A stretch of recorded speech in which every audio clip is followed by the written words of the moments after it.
My name is Melissa Ward. I used to work as an overnight courier, and what I'm about to tell you made me quit that job for good. I was driving a delivery route between two cities in my state, about a 3-hour drive, mostly on interstate. It was early spring, cold and dry, and my shift that night started at midnight. By 3 a.m., I was out on the open highway. Cruise control set just under the speed limit, almost no cars around. I remember the first time I saw her because I looked right at the mile marker sign as I passed. Mile marker 41. She was on the shoulder, walking with her back to traffic, barefoot, wearing a thin white dress that hung in strips like it had been torn. Her hair was long and dark, tangled and hanging over her shoulders. Her arms hugged her body like she was freezing. As my headlights swept over her, she turned her head just slightly, enough that I could tell she'd noticed me. I thought runaway, maybe a victim of something horrible, and my hand actually moved toward my hazard switch. Then I remembered company policy. No passengers ever, for any reason. I told myself I'd call the highway patrol at the next rest area, and I kept going, my stomach twisted with guilt. The temperature outside was barely above freezing. Maybe 15 minutes later, I passed mile marker 47. The road curved gently, then straightened again. That's when I saw her a second time.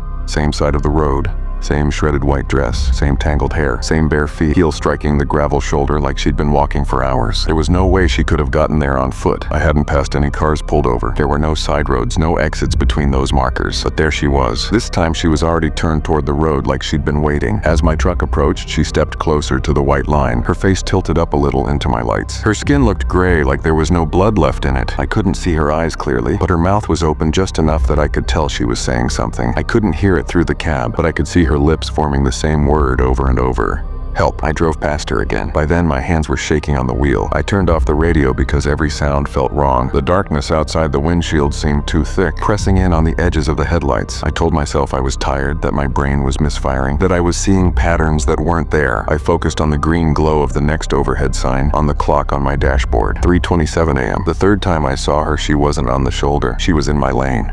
There was no build-up, no gradual reveal. My high beams hit her full-on, standing in the center of my lane, facing me like she'd been planted there. Her head hung forward, hair hiding her face, arms limp at her sides. I slammed the brakes and swerved into the left lane. The truck shook so hard I thought I'd flip it. For a moment, my headlights swung away, and when they crossed back, she was gone. There hadn't been time for her to move. There was nowhere for her to go. My truck finally straightened out. My heart was pounding so hard I felt sick. I checked my mirrors, expecting to see her behind me on the road. All I saw were my own tail lights stretching into black. I forced myself to keep driving until I reached a small rest area. I pulled in, parked under the brightest light, and just sat there with my hands still clamped on the wheel. I must have stayed like that for 10 minutes. When I finally looked up, I caught movement in my side mirror. A woman was standing at the edge of the light, just beyond the reach of the lamp. The white of her dress seemed to glow faintly. Her hair hung in the same tangle. She didn't move toward me. She just stood there, head tilted, watching. I squeezed my eyes shut. When I opened them again, she was gone. I went inside, found the emergency phone, and told the attendant what I'd seen. He went pale and said, "People call about her every few months. Highway patrol never finds anyone." I quit 2 weeks later. I still have to drive that interstate sometimes. No matter what, I will not look at mile marker 41.